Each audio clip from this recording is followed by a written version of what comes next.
रहने का संकल्प लिया, आप सबके लिए जीने के लिए संकल्प लिया। हमने कल बहुत साथ दिया उनका ट्विटर पे और किस पे नहीं, पर सिर्फ ट्विटर ही चीज़ नहीं रह गई है, सिर्फ नंबर 1 ट्रेंड होना ही नहीं रह गया है। जब ऐसा व्यक्ति अकेला पड़ जाए जो रात दिन सेवा करे लोगों की और लोगों के लिए ही जिए, अपना सब कुछ छोड़ के, अपना सब कुछ त्याग के। हम लोगों ने बोलते थे आ जाइए, आप वापस आ जाइए, ठीक नहीं है, रिस्की है, सही नहीं रहेगा, मगर उनका एक ही कहना था हमेशा कि बिहार के लोगों को मेरी ज़रूरत है और मैं बस वही कर रहा हूँ। अपने बारे में, अपनी जान के बारे में बिल्कुल ना सोचते हुए वो बस आप लोगों के लिए काम रात दिन करते रहे। हॉस्पिटल में छापा मारना हो तो पप्पू यादव जाएंगे, खाना देना हो तो पप्पू यादव देंगे, दवाई देना हो तो पप्पू यादव देंगे, बेड चाहिए, ऑक्सीजन चाहिए, एम्बुलेंस चाहिए तो पप्पू यादव करेंगे।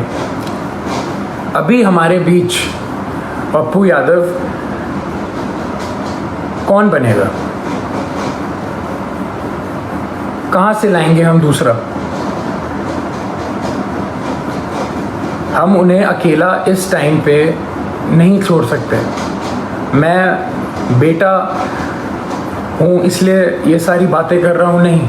अगर मैं सिर्फ एक बेटे की तरह सोचता तो शायद मैं उनको ज़बरदस्ती बहुत पहले घर बुला चुका होता, पर मैं एक नागरिक की तरह सोचूं तो बहुत बुरा लग रहा है। जो आदमी रात दिन एक करके सिर्फ दूसरों के लिए जिए और उसके साथ ऐसा अन्याय हो, ये बिल्कुल मंजूर नहीं है, ना हम लोगों को मंजूर करना चाहिए। मैं पहली बार आया हूँ आप सबके सामने और ये बिल्कुल भी एक्सेप्ट करने वाली चीज़ नहीं है जो हुआ है मेरे पिता के साथ। कल से हुए जा रहा है और अभी भी हो रहा है। बाढ़ का पानी हो, बाढ़ के पानी में चलना हो, या इस महामारी के टाइम पे हॉस्पिटल जाना हो, या भीड़ में जाना हो, या मुर्दा घर जाना हो, तो सिर्फ पप्पू यादव ही जाएगा। और जेल जाना हो तो सिर्फ मेरे पिता पप्पू यादव ही जाएंगे। ऐसा क्यों? ऐसा मैं समझ नहीं रहा हूँ, ऐसा हो क्यों रहा है? ऐसा होता क्यों है? हमेशा एक आदमी जब दूसरों के लिए जिए जा रहा है 2400 घंटे, तो जब उसको ज़रूरत पड़ती है तो वो हमेशा अकेला कैसे पड़ जाता है? हमेशा उसकी आंखों में आंसू रहते हैं हर एक काम करने के बाद। हम अकेले पड़ जाते हैं, उसका पूरा परिवार अकेले पड़ जाता है। हम क्यों अकेले रह जाते हैं जब वो व्यक्ति रात दिन बस दूसरों के लिए जीता है? तो दूसरे क्यों नहीं खड़े हो सकते उसके लिए? क्यों नहीं आवाज़ निकाल सकते? क्यों नहीं हम, अगर एक पप्पू यादव बिहार के लिए इतना कर सकता है तो सोचिए 2 पप्पू यादव या 10 पप्पू यादव या 1 लाख पप्पू यादव कितना करेंगे। मैं कहूँगा मेरे पिता का नाम सिर्फ एक नाम नहीं है, वो सिर्फ एक व्यक्ति नहीं है, वो एक जुनून है। जो वो जुनून हर एक के अंदर रहता है। मेरे अंदर भी है, मेरी बहन के अंदर भी है, मेरे भाई के अंदर भी है और आप सब के अंदर। वो सारा जुनून एक साथ अगर काम करे तो हमारा जो पहला पप्पू यादव है वो कभी अकेला नहीं पड़ेगा। मैं दिल से खुशगुज़ार हूँ आप सबका कि हम सब ने कल बहुत प्यार दिया, बहुत स्नेह दिया मेरे पिता को, पर अभी रुकने की बारी नहीं है। उनको अभी तक हरास किया जा रहा है। जैसे कल रात से वो सोए नहीं हैं, खाए नहीं हैं, उनको दवाइयाँ उनको दवाई खानी होती है, उनको शुगर है, उनका 1.25 महीने पहले ऑपरेशन हुआ है। राइट पैर की नसें उनकी वीक हैं, तो खून सर्कुलेशन नहीं होता है उनके राइट पैर में अच्छे से। और किस जुर्म में ये सज़ा उनको दी जा रही है, मैं ये पूछना चाहता हूँ। और जिनकी वजह से हो रहा है वो बहुत अच्छे से जानते हैं कौन कौन है, और ये बिल्कुल ना समझें कि किसी को नहीं पता है कि किसकी वजह से हो रहा है ये और क्यों हो रहा है।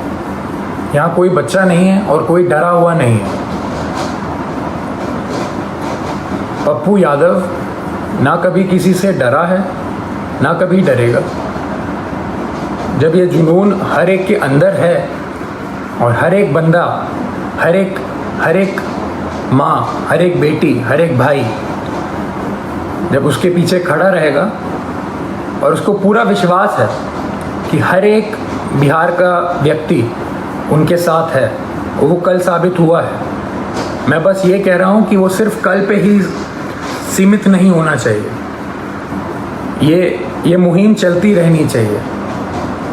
यही मेरे पिता का सबसे बड़ी जीत है। उनको पद से कोई लेना देना नहीं है। उनकी सबसे बड़ी जीत ही इसमें है कि उनके साथ सारे सच्चे लोग खड़े रहें, पूरा बिहार खड़े रहे, बिहार खुश रहे। उनकी सबसे बड़ी जीत यही है। तो जब हम सब में ये जुनून है तो हम सब मिलके इस मुहिम को, इस भ्रष्टाचार के खिलाफ जो हमने मुहिम छेड़ी है, जो ये भ्रष्टाचार मेरे पिता के खिलाफ हो रहा है, जिस जुर्म में जो कोई नहीं बता सकता, जो कोई बता ही नहीं सकता कि जुर्म है क्या। मैं चाहूँगा हम सब एक साथ मिलके इस भ्रष्टाचार के खिलाफ जो मुहिम मेरे पिता ने छेड़ी है, लाखों की कतार में हम एक सब मिलके इसके खिलाफ आवाज़ उठाएं और मेरे पिता को जो जीत हमेशा देखी है उन्होंने बिहार के लिए, वो रास्ता, वो राह, वो पथ पे हम सबको चलते रहना है। इसी में उनकी सबसे बड़ी खुशी और सबसे बड़ी जीत है।